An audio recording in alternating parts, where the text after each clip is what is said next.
Panel discuss existence of human trafficking in PNG. Aging infrastructure blamed on continuous power outages. And reviving production after cocoa pod borer. This is National EMTV News with Helen Seah. Good evening and thanks for joining us for Tuesday's news. A panel comprising line agencies of government and non-government organizations say some form of human trafficking exists in PNG and more awareness is needed.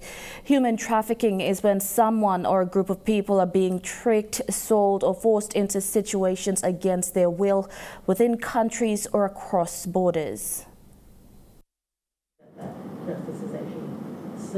The panel discussion saw stakeholders from government and its partners discuss human trafficking and its presence in PNG. While cases have been reported, the country is now getting a better understanding of the issue and its presence. If people know about the risk of trafficking, if people have information about where to refer cases to, then the onus is on you as an individual now to share this information with as many people as you can. The more cases we have and the more matters go to court, the better our understanding of the issue, because then we see the varied range in which human trafficking occurs in Papua New Guinea. And it can also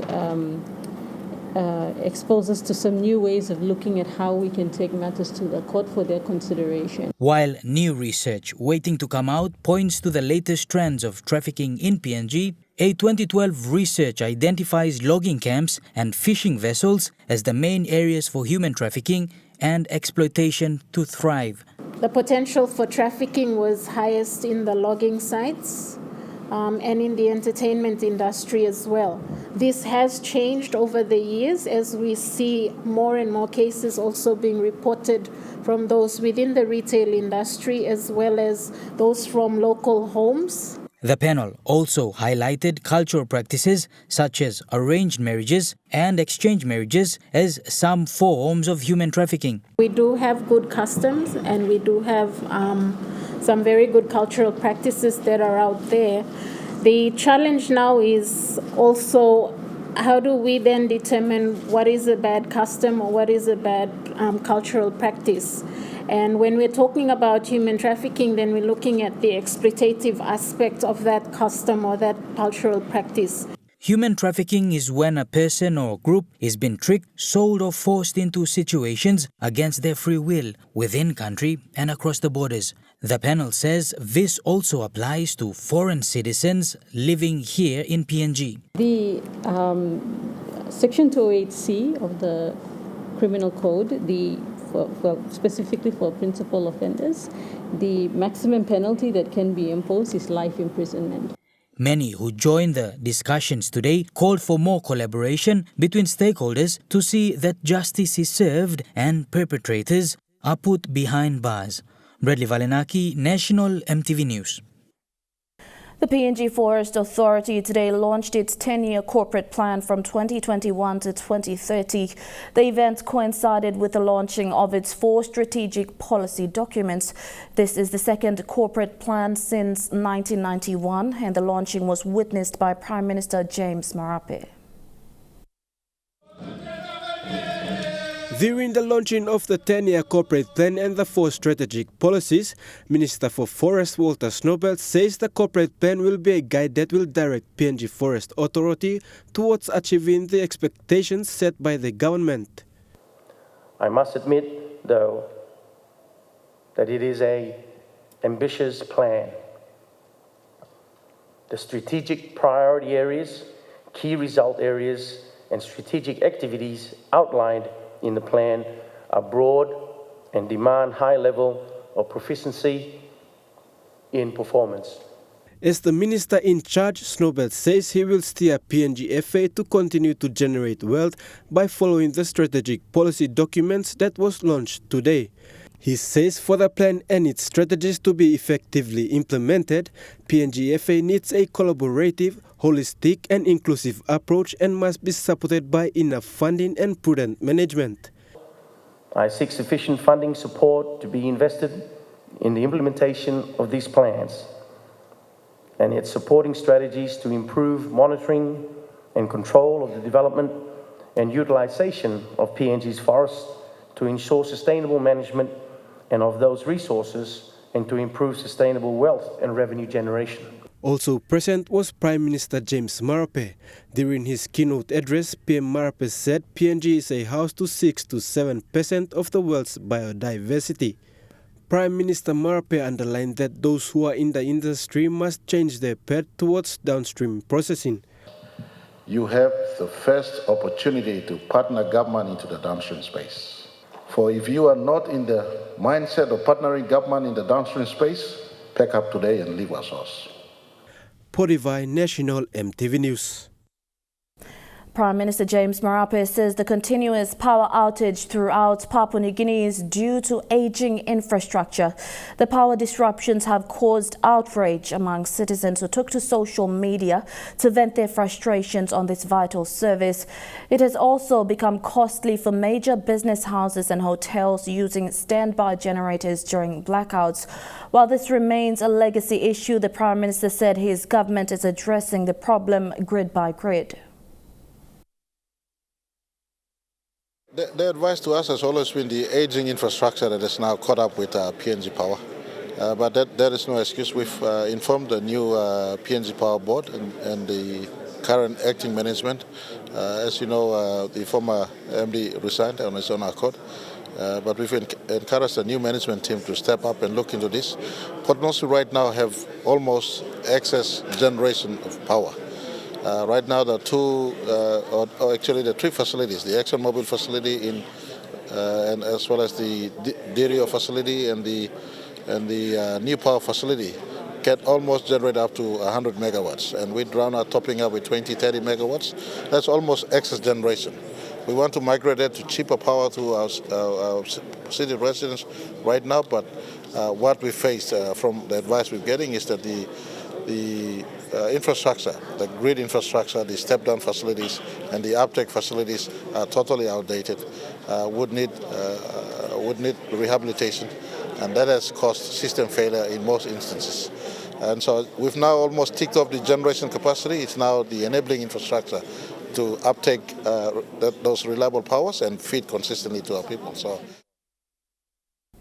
Calls have been made to review and update reports gathered by the Electoral Boundary Commission. Acting Electoral Commissioner Simon Sinai says the country is developing and EBC's work must be taken into consideration under the organic law.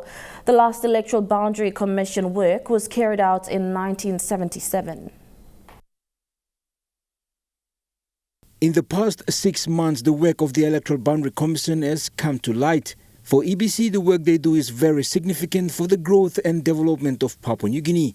The acting electoral commissioner says the two primary role of EC is very crucial. To conduct the boundaries tour and do a proposed redistribution to the parliament before any election could take place.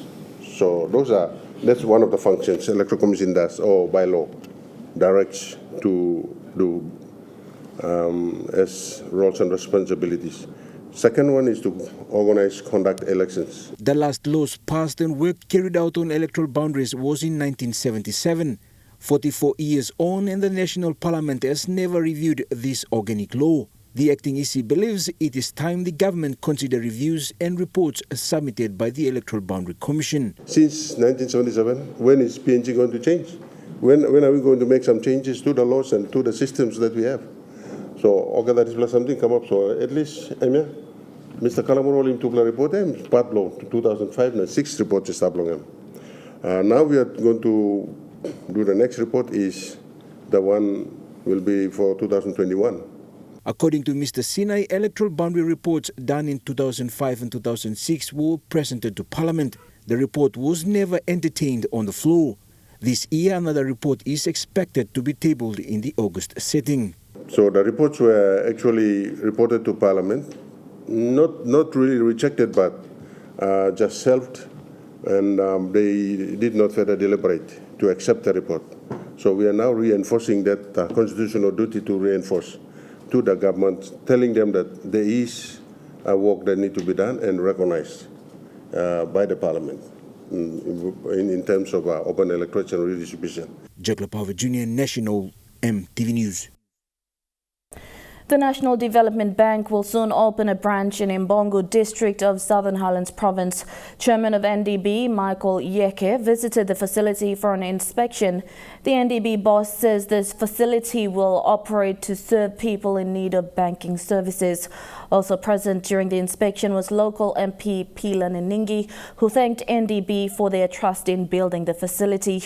Recently, Imbongo district also opened its Internal Revenue Commission office in Walume. The Imbongo DDA believes these are focus areas to support the SME and other economy-driven policies. You're watching National EMTV News. We'll have more stories after the break. Stay with us.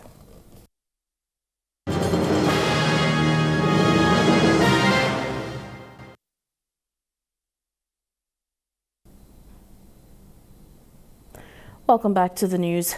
Gaire Primary School in Central Province is preparing to elevate to a day high school. With this plan, the school, parents, a school board and levels of government are working around the clock to build infrastructure. Recently, a double classroom, teachers' houses and ablution block was opened.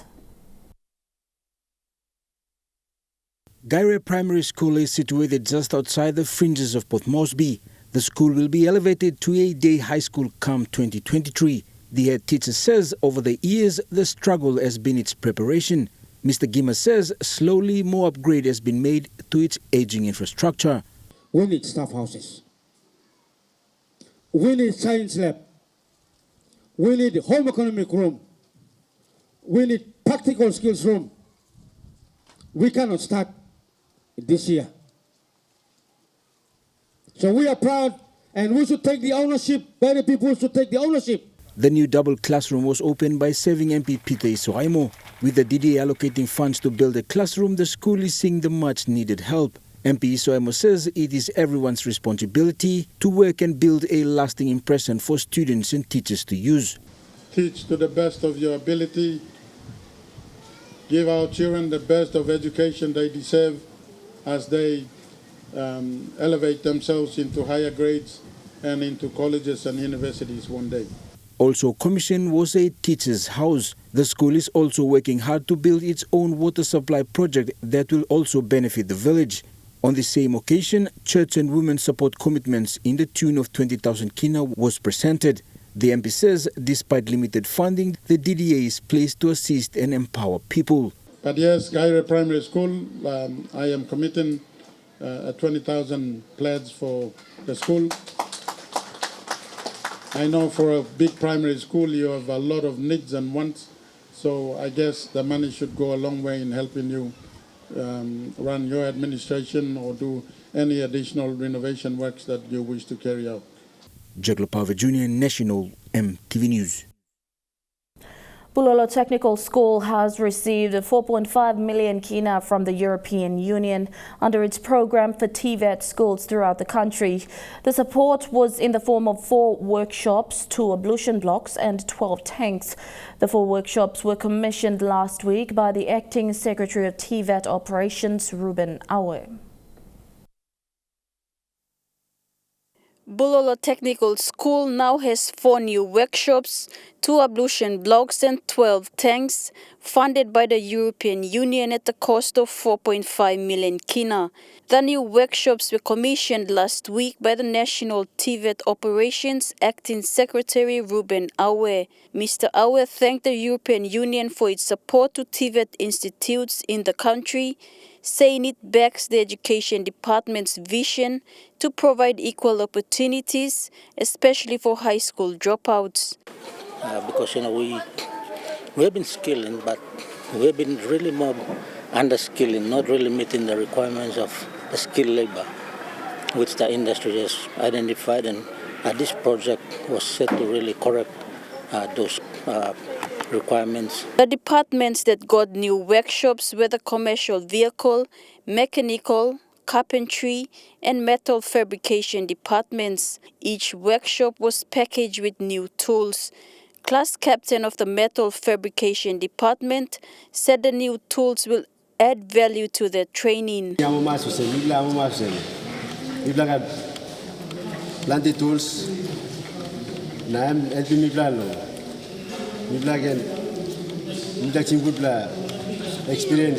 Bulolo Technical School is among 9 other TVET schools throughout the country who has received support from the European Union under the Human Resource Development Phase 2 program. The Bulolo Technical School support brings the total value of infrastructure funding by the EU to TVET centers to 37.5 million kina. Manager of the school, Bomai Yawal, while thanking the EU, said the support will increase the level of learning and add to the standard of teaching at Bulolo Tech.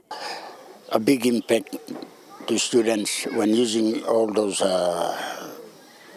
tools and equipment in terms of practical. Bulolo Technical School enrolls over 200 students annually, a bulk of them from Bulolo and some from other districts in the province and neighboring Highlands provinces. It is the recent TVET center to receive EU support following Badili Vocational School in Port Moresby. Charlene Airy, National EMTV News, Ley. COVID-19 has affected almost every aspect of our lives, but for bookworms, it is the perfect scenario to pick up a book and read. This month, the Ministry of Education will be commemorating 41 years of National Book Week in Papua New Guinea.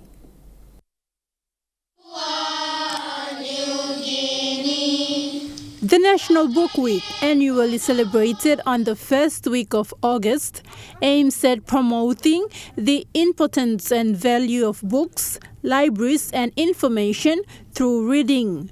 This year's theme, Lockdown, Stay Safe, Read Books, is in line with COVID-19's new normal practices. We have celebrated the National Library and Archives in the last 40 years.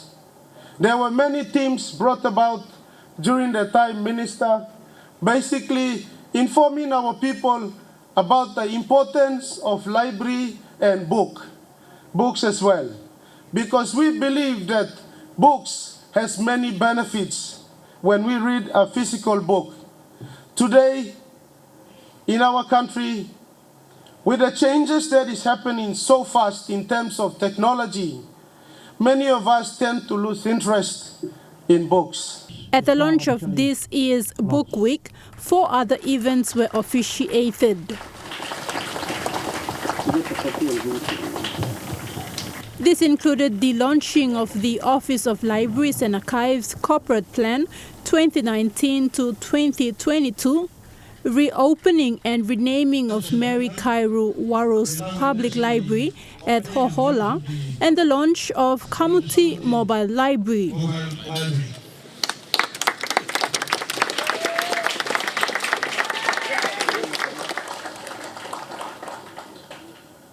It is the Marape Basel's government to ensure that our libraries are accessible to our citizens, our students throughout the country.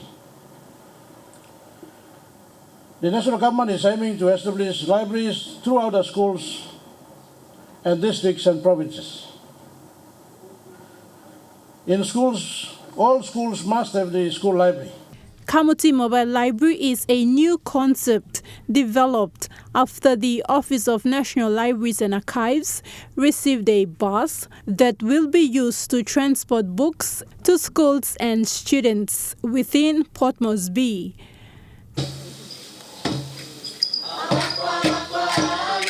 Dr. Gunga, National EMTV News. And now looking at the NASFund market report, the kina opened unchanged at $0.2850 in the interbank market. At Bank South Pacific, your kina will buy $0.2775 $0.3726 Australian dollars, $0.3951 New Zealand dollars, and 29.83 Japanese yen. Looking at commodity prices at New York close, gold is trading lower, coffee closed lower, cocoa and copra closed higher. Palm oil closed lower, crude oil is trading lower, and copper closed higher. And on the stock market, the Dow Jones closed lower, the ASX 200 is trading lower, and the All Ordinaries is trading lower. You're watching National EMTV News. We'll have more stories after these messages. Stay with us.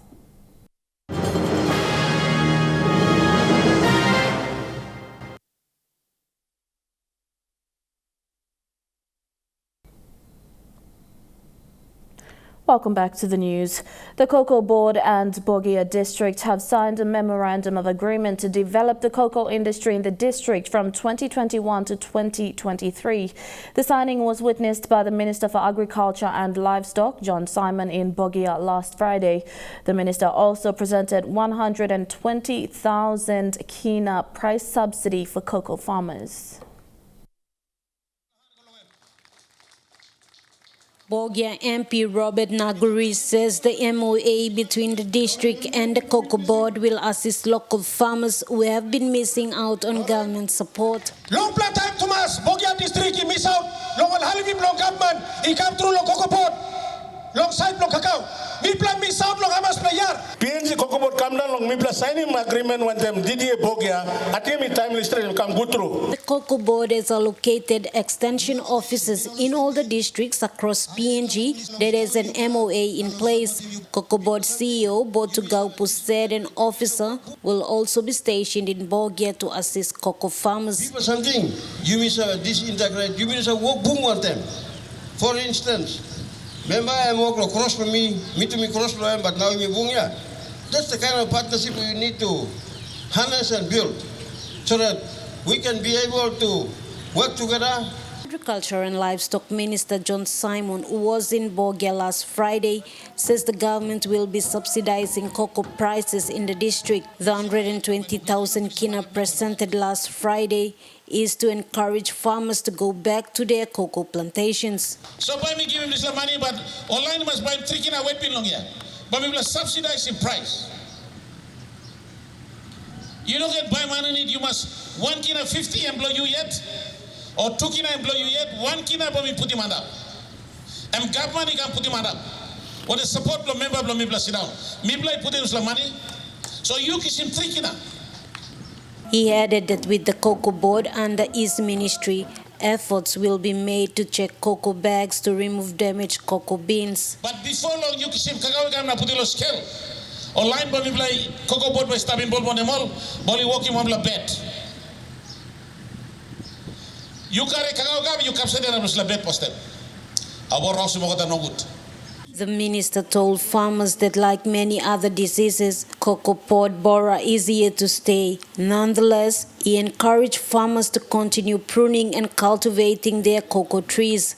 CBB will be part of our life now. All we need to do now is manage ourselves to live with CBB. Martha Louise, National EMTV News, Madang. The cocoa pod borer has damaged cocoa beans and affected its production in Bogia district of Madang. The damage also caused distress for farmers who were reluctant to grow cocoa. But since learning new techniques to revive cocoa production, the farmers are now committed to producing quality cocoa beans and increasing production. The Australian Centre for International Agricultural Research partnered with Cocoa Board and developed new methods of growing cocoa. These include small-scale post-harvest processing methods to improve cocoa quality. The project is funded by the Australian government. In Al-Malmi Central of Bogia alone, there are 73 groups consisting of 1,630 farmers involved in this project. People establishing 73 plus thousand nurseries. Now one farmers only got 300 nursery along each farmer. Cocoa Board CEO Botu Gaupu says Madang Province has 37 cocoa cooperative societies that Cocoa Board is mobilizing to introduce new methods of growing, production and marketing cocoa. The project aims to support village-based cocoa extensions with new methods like cocoa selection and cocoa farming systems. Michael Kevi is the cocoa model farmer trainer who has his own model farm and trains other farmers. Kevi says the new methods motivated farmers to revisit their cocoa plantations. The work long cacao inside long Alumni Central before me all right. But after 2006 I come CBB come inside. So people are losing interest long work long cacao. A model farm would look similar to this and will have all facilities set up and ready to process cocoa. The cocoa board is also encouraging solo drying, a process of drying cocoa beans without the direct exposure to sunlight to produce the best flavor and maintain quality. We encourage solo drying because the whole market more cocoa chocolate flavor bagara because of smoke tainted.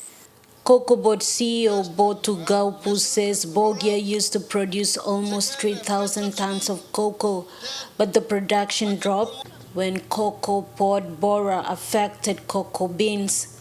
The board is implementing 4 projects to revive the industry. First, nursery rollout. Second, freight subsidy. Third, market promotion, quality control. In the last 4 years, Medang province has planted over 200,000 trees and are now bearing fruit. The freight subsidy program started in 2018. 400 tons of cocoa have been moved to generate 2.5 million kina in export revenue for cocoa. The newly introduced price support intervention program is also available to all cocoa farmers throughout the country. Martha Louise, National EMTV News, Medang. Puma Energy today announced the renewal of its sponsorship contract with Cheshire Disability Services. Under the signing of a new MOU, Puma will continue to support Cheshire Disability Services through the supply of fuel and lubricants for another 2 years. The Puma country. Since 2014, Cheshire Disability Services and Puma Energy have been partners. With the renewal of the support, the MOU signed today signifies an important role Puma plays in contributing positively to one of the country's leading disability service providers. The support given to provide fuel and other energy products will enable Cheshire to facilitate transport services to carry out the programs within NCD and other rural centres, as well as transporting persons with disabilities. And that is purposely meant to help us reach out to communities where we work, because we have about 7 vehicles, which all go to the field on a daily basis, performing different tasks such as transporting staff to go and deliver community-based services, transporting teachers to go and deliver education support services in the communities and in the schools, and of course performing our administrative runs and also even ferrying our residents when they fall ill. That means that we are in continuous motion every day, and the signing of today signified a very important milestone in the sense that it's a binding commitment that ensures that this support will continue for the next 2 years without interruption. Cheshire Disability Services PNG, which was intercepted in 1965 as Cheshire Homes, has been a foundation of hope for people with all kinds of disabilities. Puma Energy applauded the Cheshire team for the work they do in the communities and pledged to continue its support as part of its social responsibilities. We are very proud to continue this support and the engagement that we have, as this also falls within one of our 5 pillars of energizing communities that we live within. It's most important that where we have alignment with the community organizations that we support, that we also expect that engagement coming back to the business and that reporting coming back to the business, of which we do get from Cheshire Homes. Meanwhile, Cheshire Homes is grateful to business houses who have continued supporting them in this period of economic downfall caused by the pandemic. And we have seen quite a significant number of partners coming up to support our cause, and that already demonstrates their serious corporate social responsibility commitment in ensuring that despite the business challenges they're experiencing due to the pandemic, they have made commitment that they don't want to leave the vulnerable groups behind. And that is, to me, a very good thing to do. Suli, National EMTV News.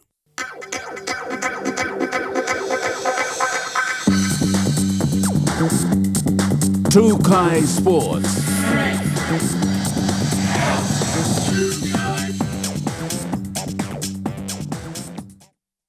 Welcome to Trukai Sports. Port Moresby AFL kicked off round 2 of their competition last weekend. Teams assembled at the Bisini Sports Precinct, getting into the swing of things, shaking off the early season rust.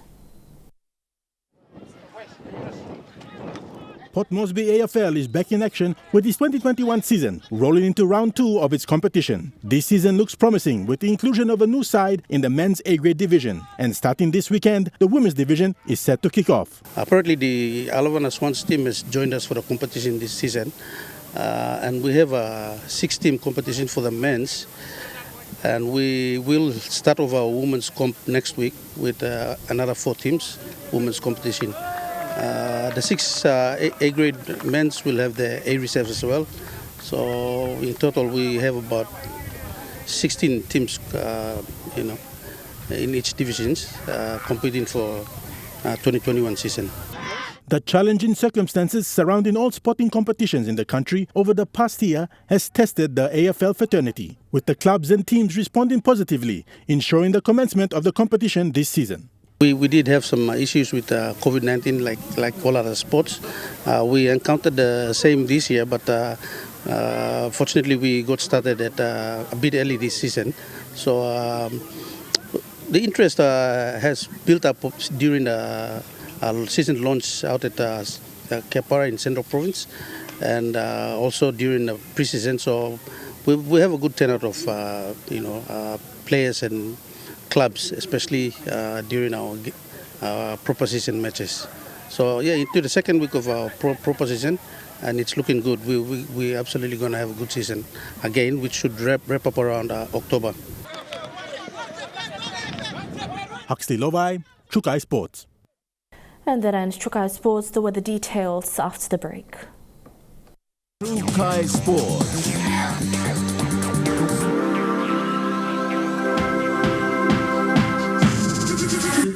Chukai Sports.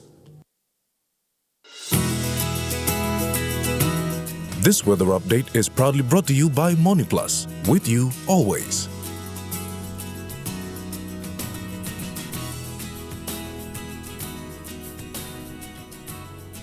A look at the weather forecast for tonight and tomorrow in the southern region. Partly cloudy with chances of light showers and drizzles in Port Moresby and Popondetta. Mostly fine and windy in Daru. Cloudy with a few showers in Kerema and mostly fine weather, although partly cloudy in Alatau. In the Mamasa region, a few showers with possible thunderstorms in Lae. Partly cloudy with a few showers in Medang, Wewak and Vanimo. In the New Guinea Islands region, partly cloudy with a few showers in Lorengau. Few showers with possible thunderstorms in Kavieng, Kokopo and Rabaul, and cloudy with some showers and possible thunderstorms in Kimbe and Buka. And in the Highlands region, partly cloudy with some showers right across the region in Mount Hagen, Goroka, Kundiawa, Mendi and Wabeg.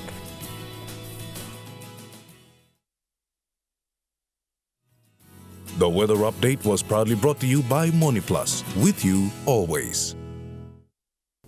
And that's been the news, sport and weather for today, Tuesday, the 3rd of August, 2021.